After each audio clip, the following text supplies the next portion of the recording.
Delighted to have Jim O'Callaghan, a TD with Fianna Fáil, here today to speak with me about my mental health in Irish schools transition year project. The approach to mental health in the Irish school system in Ireland must be improved. Student and parent voices are missing from this vital discussion, and therefore I am creating this video podcast series and interview students, parents, past pupils, and those who wish to advocate alongside our voices in order to strive for change. Tell us a bit about yourself, your background, and why you wanted to get involved in the Mental Health in Irish Schools Transition Year Project 2020 to 2021. Okay, well, first of all, thanks, Aisling, for inviting me on and for interviewing me. And I hope I'll be able to give you some information that you'll find useful. In terms of my background, I'll keep it relatively short. I went to national school out in Cornelscourt, went to secondary school then in Ranelagh. And I suppose school is an extremely important formative time of people's lives. And I suppose the issue that's of real concern to me is not just the ordinary development of children throughout their school years, but that the last year has been unbelievably hard on school children. Like you yourself in the past 12 months have missed, I'd say, at least 5 months of school where you haven't been there. And like anyone who's been through the process of school will know it's enormously important, not just in terms of your educational development, but also in terms of your whole socialization, meeting friends, your ability to mature and develop. Like there's so much more to school than education in terms of just your pastimes and your sports. So listen, that's, I suppose, part of the reason why I was so anxious to speak to you this year, because this year it's a real challenge for school students such as yourself to ensure that they protect their mental health, because like we can't deny it, everyone has been affected, everyone in school has been affected by having their school interrupted, their pastimes interrupted, their sports interrupted. Like I don't know, Aisling, do you have hobbies in terms of playing an instrument or anything like that? But you're just not able to do it anymore. And obviously there's a pandemic and we have to be very conscious of public health advice. But I think it's very important that we acknowledge the harm and the interference in children's lives at this crucial developmental stage. And that's part of the reason why I wanted to be involved in it and why I'm so happy to speak to you this afternoon. How do you feel the approach surrounding mental health has changed since you were in school? Well, the whole issue of mental health has changed dramatically. In my assessment, in Ireland, since I was in school in the 1980s, it's changed such a huge amount since then. And just if we could leave aside school children for the moment, like previously mental health issues in Ireland, like in many other countries, like people who suffered from severe mental health issues were traditionally in Ireland institutionalized. And that was the case in other countries as well. And also a form of of course, not every mental health issue is as serious as other mental health issues. And just in the same way as anyone who gets a physical ailment, it's not the same as, the most severe ones. But there was a tendency in Ireland in the past to assess all mental health issues as being the same, and that there was, in a way, something wrong with the person who was suffering from what was just clearly another form of illness. So I think Irish attitudes to mental health have changed significantly. In the past 20, 30 years, people are much more accepting of it. They're much more aware that it is an ordinary part of your development, that in the same way as you'll get a physical health knock, you can get a mental health knock as well. And unfortunately, I think in Ireland for too long, it was perceived that if a young person, and generally mental health issues do manifest themselves early, but that if a young person got a mental health setback early in their life, that defined them for the rest of their lives. But like, as we know, like any other illness, it shouldn't do so. In terms of mental health issues in schools, like when I was in school, the idea that people would talk about, oh, I'm feeling depressed, I'm feeling down, the people didn't do that. And that wasn't just, I think, amongst my friends, it just didn't really happen. Though obviously people were feeling depressed and down. Like, when you're a young person growing up, socialization is a huge issue.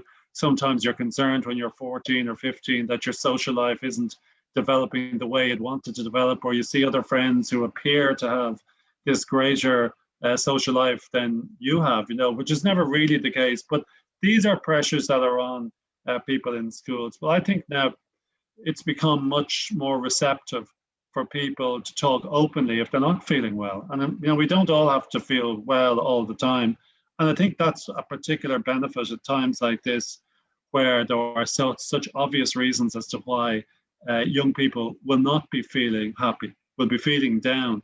And I think it's very important that they talk about them. I think it's also important that, we naturalize it more, because if you deprive somebody of their school, if you deprive somebody of their friends, if you deprive somebody of their pastimes or their sports, of course it's going to have an impact on them. And so we need to be able to talk about that. So I think it has improved a lot since I was in school, Ashley. Yeah. How do you feel we can further this conversation and make more changes in Irish schools? Well, I suppose there's the immediate issue, which is the restrictions on what they've done to young people. But I suppose the thing I'd like to see most of all improve is that people such as yourself and others would be able to speak openly about how they feel. And sometimes, like in Ireland in the past, traditionally, yeah, people probably did speak about themselves, young people, what they wanted. But I suppose sometimes now, in a way, it's like a 21st century form of guilt. Some young people think, oh, they shouldn't be expressing what their anxieties are, or what their concerns are, or what their needs are. And I think you're entitled to express that. You don't all the time have to be thinking about other causes that don't relate to yourself. Obviously, young people, I know this, they're hugely politically motivated and other political issues affect them. But like maybe this generation should take a leaf out of the 1960s generation, who just seem to be primarily interested in themselves. I know your generation aren't, but I think it is important that young people speak out about the issues that are affecting them, because if you don't speak out about it, people will assume, actually, they're fine, they're not talking about it, everything's okay, because there's an assumption amongst older people like me that if they're not speaking out, they must be fine. Yeah. How do you mind your own mental health and well-being, especially now in the time of a pandemic? Well, this is a hard time, and I'm around a long time, and I regard myself as fairly resilient. My mother's around 92 years. She's fairly resilient. She says this is the toughest time she's lived through. Okay, and she's lived through the Second World War, what we call the emergency in Ireland. She's lived through the history of the Irish, to the most part of the independent Irish state. She says this is the toughest time she's lived through. And the thing she finds when she looks at what she worries most of all about is how it's affecting people like you, your age. But I think it's an indication that if somebody who's 92 years of age thinks this is the toughest time they've lived through in their life, this is a very serious time, and it is going to impact everyone. And I suppose from your point of view and young people's point of view, it is a big challenge and a big burden to place on your shoulders at such a young age. But I think the important thing I want to communicate is we'll get through this. These things happen before. Pandemics have happened before. They will end. We'll move on. And your life will get back to the normality that you expect and you deserve. How do I mind my mental health? I run. I've always played sports since I was young, so I suppose I empathize with young people now who've been told you can't play your sport. But I've always kept physically fit, although for a period, I used to play rugby to quite a high level. After I stopped it, then I just sort of, didn't exercise for quite a while and didn't suit me. So I run about 3 or 4 times a week. I read a lot. I try to avoid watching news and listening to the radio all the time going on about COVID. I think we need to move ourselves beyond this. I try to avoid, listening to numbers coming out in the evening time. So I think the only thing we can control in this pandemic, I suppose, it's hard to control it. And in fairness to government, in fairness to the medical advisors, it's very difficult to control it. But the only thing we can control is our response to it. And that's why I think it's important that, each individual person just tries to recognize, that they're going to respond to it and deal with it. It's difficult. We get through it. There's going to be an end in sight. The good news is the vaccination is coming in. It's been rolled out in Ireland. I think we've had 250,000 doses administered. to date. We'll do much more in the coming months. And as vaccinations go up, restrictions will come down and we'll get through it. So, yeah, I do. I read as well and exercise and talk to my family, keep in touch with people. Like, it's really important to keep in touch with people. I know it's odd, Zoom and technology, but I suppose they help in some respects. But also, it's easy for me to say it, but we've all become too much a prisoner of technology. Like part of the reason, I think, like, if we didn't have technology, I think our response to this might be not as amenable as it has been to date. But I suppose a lot of us are sedate now with technology, and technology has its advantages, but I think we have to learn for the future as well. Like, the way we want to live our lives, the way most people want to live their lives, is outside, away from technology, with people, with human interaction. And I suppose the most important lesson we've learned from this is the value of human interaction. Yeah. Very true. As part of the Mental Health in Irish Schools Transition Year Project 2020 to 2021, I have started a petition to highlight the lack of mental health support in schools and to ask the Irish government to provide a dedicated mental health support service for Irish schools. The petition draws on the Irish Association of Counselling and Psychotherapy commissioned National Crisis Survey in March of 2019, in which 9 in 10 adults strongly wished for therapeutic counselling to be made in all schools in Ireland. Why did you sign the petition? Well, I think, as you've identified, mental health is a very important issue for all of us in society. It's particularly important for school kids. You know, we don't define ourselves by it, but at some stages in your life, you do get a knock. And the important thing is that you can get through it. Like, I suppose, being my age as well, I've seen people who I've grown up with who got a mental health knock. And it generally was around 19 years of age, some of them get it. And I can look back at it now and I can identify a couple of people who got a knock. Some of them got through it and some of them didn't get through it, with very negative consequences.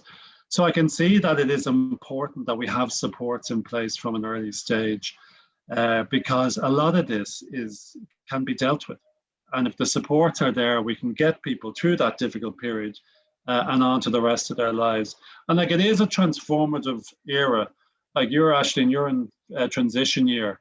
Like, going through that period from sort of 18 or 17 to 21, 22, they're important years in people's lives.